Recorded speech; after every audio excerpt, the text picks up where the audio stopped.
kalau utang pemerintah memang pada masa sebelum Pak Joko Widodo ini ya, kalau kita lihat akumulasinya itu 2.600 ya. 2.600 triliun. Nah, sekarang sudah 7.850 triliun. Luar biasa ya. Jadi Presiden Jokowi menaikkan utang luar negeri 3 kali lipat hampir. Ya, betul. Ya 2,5 kali lipat lah. Ya. Jadi dari 2.600 ke 7.800. Ya. Dari 2014 sampai 2023 Februari. Sampai Februari 2023 hanya 0,4% dia berhasil mengatasi pengangguran, mengatasi pengangguran. Ya, itu ya, tapi ya kalau dibandingkan dengan SBY ya, itu dalam 10 tahun kan 2 periode juga. Ya. Itu sekitar 4,1%. Ya, dia berhasil turunkan. 41%. Jadi SBY menurunkan angka pengangguran 4,1%, Jokowi 0,4%. Yuk dapatkan pahala jariah dengan berwakaf di Badan Wakaf Al-Quran. Mari ikut aktif membantu share dan membagikan informasi ini sebagai amal kebaikan Anda.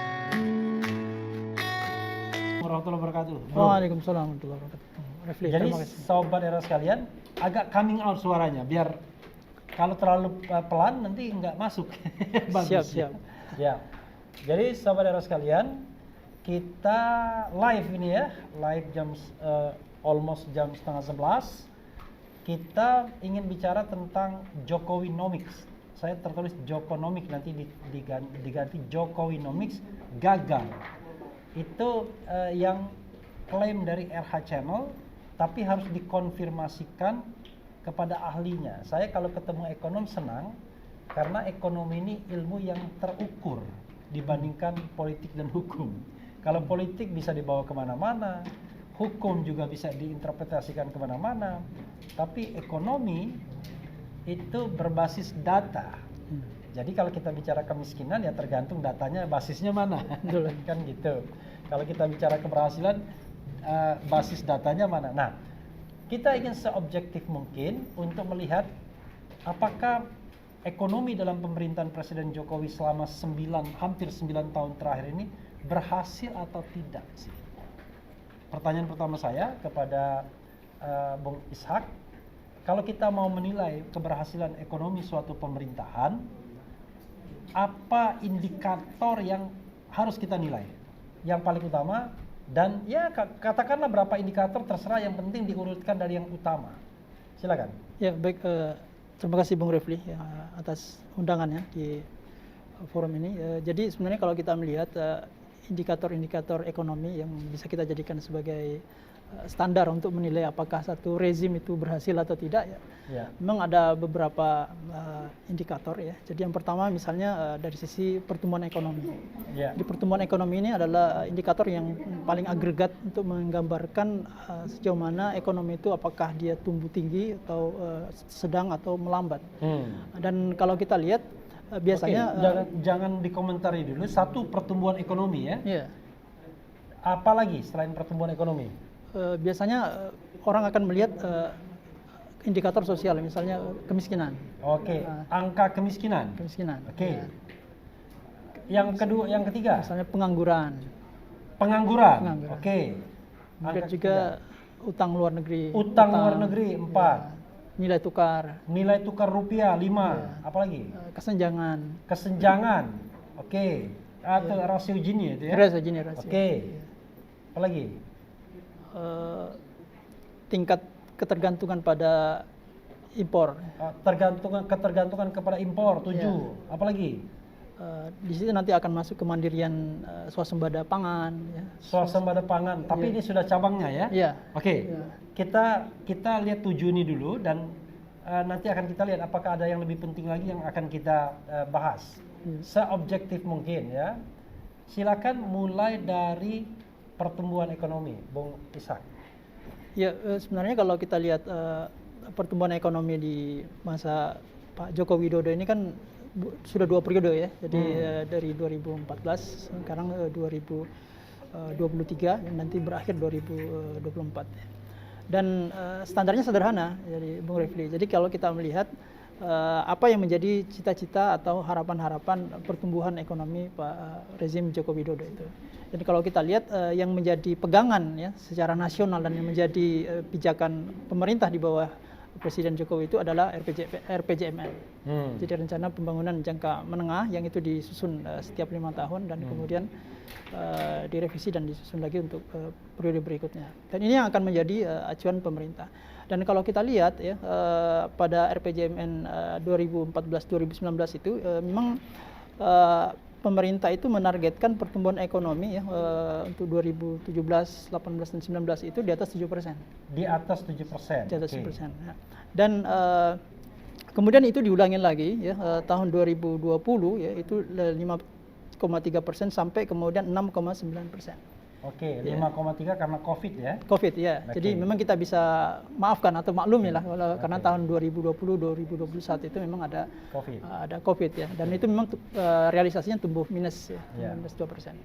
Nah, tapi kalau kita lihat sebelum pandemi ini memang pertumbuhan ekonomi di masa Joko Widodo itu memang rata-rata 5%. 5%. Jadi memang di bawah dari target 7-8% untuk periode pertama ini. Dan apalagi periode kedua ya itu juga rata-rata 5%, ya terakhir itu 5,3%. Oke. Kalau kita kaitkan dengan RPJMP ya, rencana pembangunan jangka menengah ya, RPJM, jangka menengah ya. Maka sesungguhnya tidak mencapai target. Iya, baik sebelum COVID maupun sesudah COVID. Oke. Pertanyaannya adalah kemarin saya lihat IMF memuji, katanya pertumbuhan ekonomi Indonesia lebih baik dibandingkan negara lain. Bagaimana? Pujian IMF ini apakah lip service doang ataukah bagaimana? Iya, memang kalau kita lihat ya tren pertumbuhan ekonomi di dunia ini negara-negara itu kan tergantung posisi negaranya. Jadi dia masuk kelompok mana. Jadi kalau dia masuk emerging market, memang pertumbuhannya itu potensinya lebih tinggi dibandingkan dengan developed countries yang memang sudah stagnan ya, misalnya Uni Eropa, Jepang ya, bahkan mungkin Amerika Serikat yang tumbuh 2-3% gitu. Nah, kalau Indonesia itu kan berarti China emerging juga emerging market. Seharusnya Indonesia itu dibandingkan dengan negara-negara emerging market. Itu yang pertama. Kemudian yang kedua dilihat dari potensinya. Jadi kalau kita melihat Indonesia ini kan sebenarnya negara yang punya potensi sumber daya alam yang sangat besar gitu. Penduduknya banyak gitu. Sehingga potensi Indonesia itu seharusnya lebih tinggi dibandingkan negara-negara emerging market yang menjadi PR countries Indonesia gitu. Emerging market yang paling leading siapa misalnya? Misalnya Cina ya. Jadi, berapa persen? Cina itu pada masa sebelum COVID itu memang 3-4%. Karena dia sudah mengalami slowdown pasca pertumbuhan ekonomi yang sangat tinggi tahun 2000 dan 2010 ya, dan kemudian karena dia memang ada adjustment ya. Ini ekonomi Cina ini memang tumbuh sangat fantastis, tapi dikhawatirkan mengalami pemanasan sehingga pemerintah secara sengaja melakukan penyesuaian pelambatan. Oh, ya. Jadi jangan overheated ya? Ya, tidak overheated. Karena memang selama ini investasi pertumbuhan ekonomi Cina itu kan digerakkan oleh investasi. Nah, kemudian sementara konsumsi swasta itu sangat rendah. Akhirnya kemudian di-adjust, investasinya dikurangi, kemudian konsumsi domestik ini yang ditingkatkan. Investasi dalam negeri atau luar negeri? Investasi secara kumulatif ya. Jadi baik itu investasi domestik termasuk investasi asing. Salah satunya itu adalah yang sudah terjadi itu adalah bubble di sektor properti. Ya, karena kita tahu bahwa sekitar 30% ya GDP Cina itu sangat dipengaruhi oleh sektor properti. Ya. Lalu yang emerging yang top yang lebih tinggi dari Indonesia misalnya siapa? Misalnya India berapa persen? Bisa sampai 6-7%.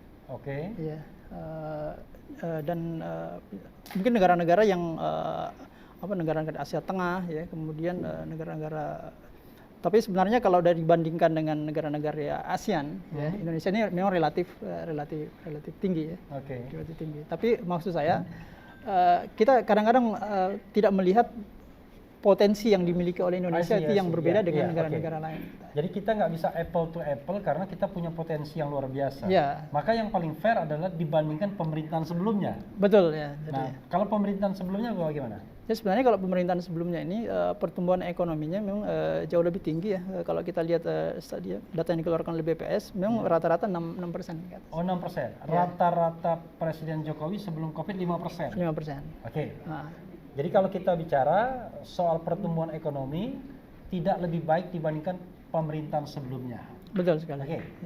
Yang kedua soal apa tadi? Yang kedua soal kemiskinan. Kemiskinan. Ya. Oke. Kalau kemiskinan datanya pakai apa? Untuk mengatakan orang miskin itu apa? Jadi sebenarnya kalau kemiskinan itu BPS itu kan merilis ada namanya garis kemiskinan ya. Oke. Jadi garis kemiskinan ini di adjust setiap tahun dan kemudian menyesuaikan inflasi. Sehingga memang ini mencerminkan daya konsumsi masyarakat gitu. Jadi 2.100 Daya konsumsi bukan daya beli ya? daya beli terhadap konsumsi kalori, 2.100 kalori. Ya. Ya. Konsumsi Jadi- kalori. Ya, jadi konsumsi kalori ini kan harganya setiap tahun mengalami perubahan-perubahan. Oke. Ya. Ini yang kemudian oleh BPS yang dijadikan sebagai acuan. Kalau satu individu itu masih bisa mengkonsumsi 2.100 kalori itu, ya dengan nilai rupiah tertentu, maka dia dianggap tidak miskin. Oke. Jadi untuk dalam konteks pemerintahan Jokowi, berapa angkanya kalau kita bandingkan dengan pemerintahan sebelumnya? Iya, memang mungkin kalau kita mau jujur ya, memang pandemi ini mungkin ya sebagai alasan bahwa kemiskinan itu agak sedikit tinggi ya karena dampak COVID ini bisa mungkin 2020-2021 itu masih terasa.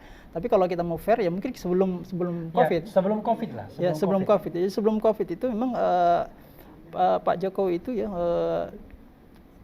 kemiskinan ya terakhir itu dia bisa mencapai 9,41%. 9,41%.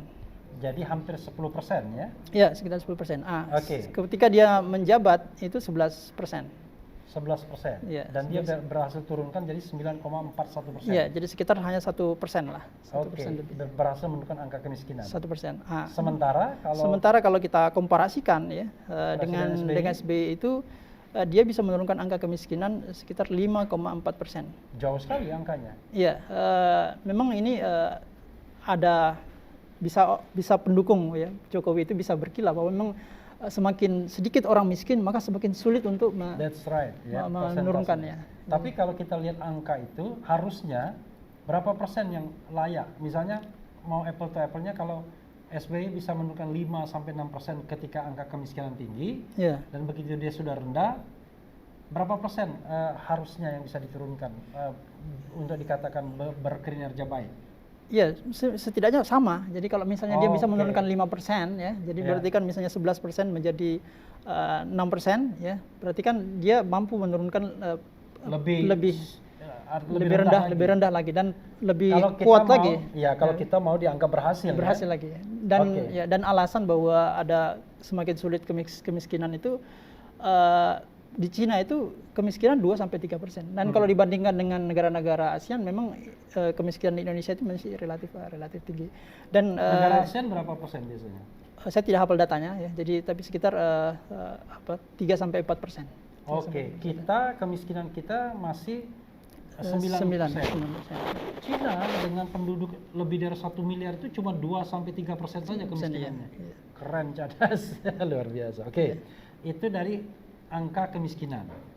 Sekarang yang ketiga tadi apa? Pengangguran. Pengangguran bagaimana angkanya? Bandingkan dengan pemerintahan SBY misalnya. Iya, jadi kalau kita lihat pengangguran memang rata-rata pengangguran ini kalau pada masa Joko Widodo itu tahun 2014 itu ketika bulan Agustus ya itu 5,9%.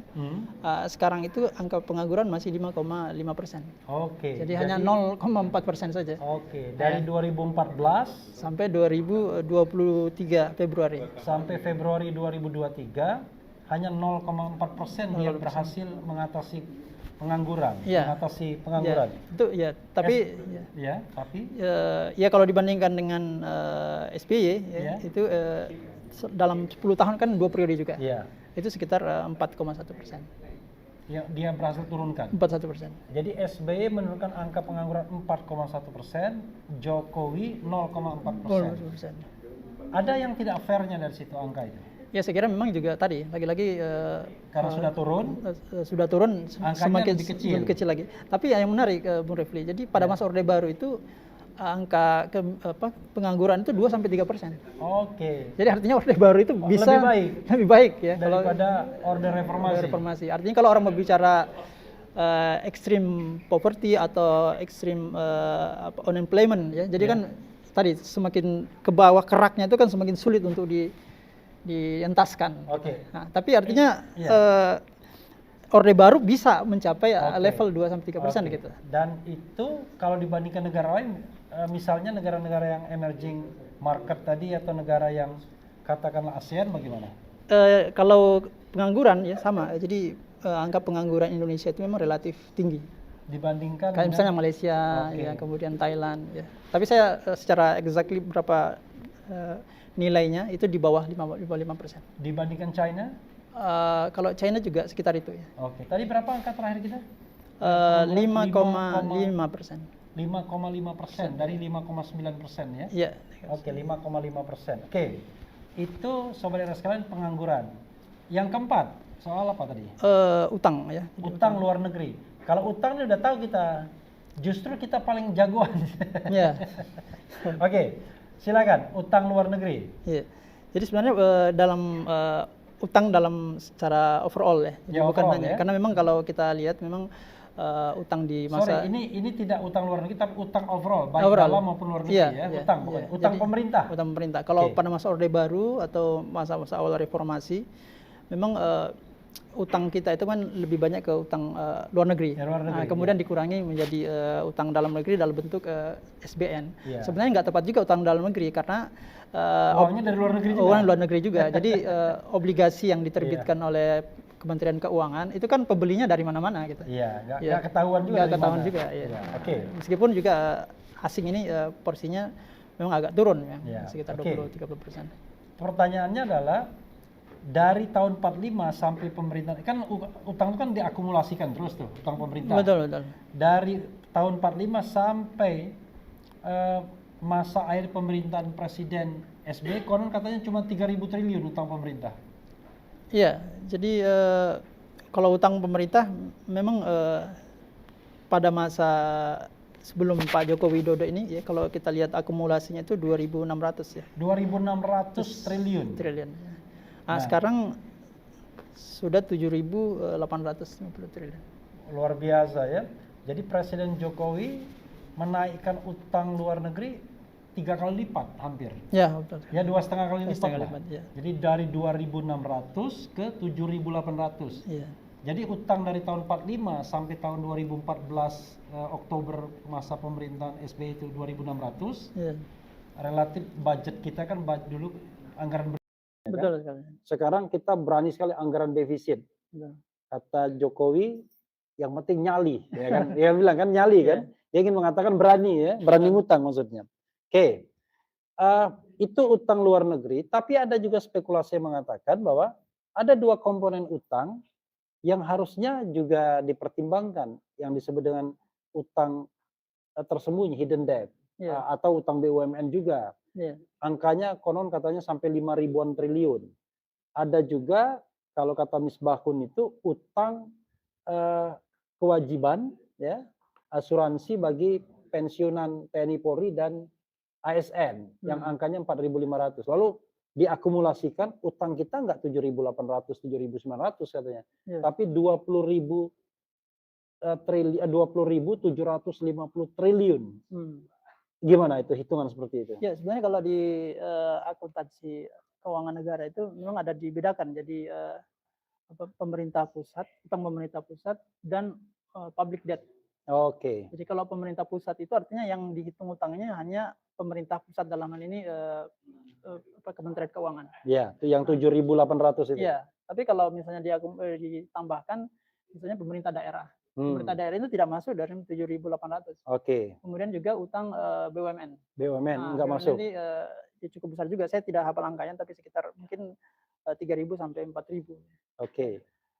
Artinya memang kalau ini diakumulasikan jadi utang itu jauh lebih besar dibandingkan 7.800 dan memang menurut saya masuk akal ini menjadi beban pemerintah pusat juga, karena kalau misalnya BUMN itu default, ya, Iya, misalnya dia kalau BUMN strategis pasti akan diselamatkan. betul sekali, Nggak mungkin misalnya PLN nggak mungkin dibangkrutkan kan? betul sekali, dan Gitu. dan itu tidak masuk ke 7.800. Oke, jadi realitasnya utang kita ini ngeri-ngeri sedap ya. Betul. Jadi kalau 2.600 peninggalan SBY mulai dari tahun 45, Ya. sekarang utang kita sudah ngeri-ngeri sedap, sudah 7.800 utang pemerintah, tapi utang yang tidak tercatat lebih banyak lagi. Betul sekali. Ya. Baik itu pemerintah daerah, BUMN, termasuk tadi ya, mungkin kewajiban pemerintah dalam asuransi Iya. jaminan hari tua gitu ya, Betul. jaminan pensiun.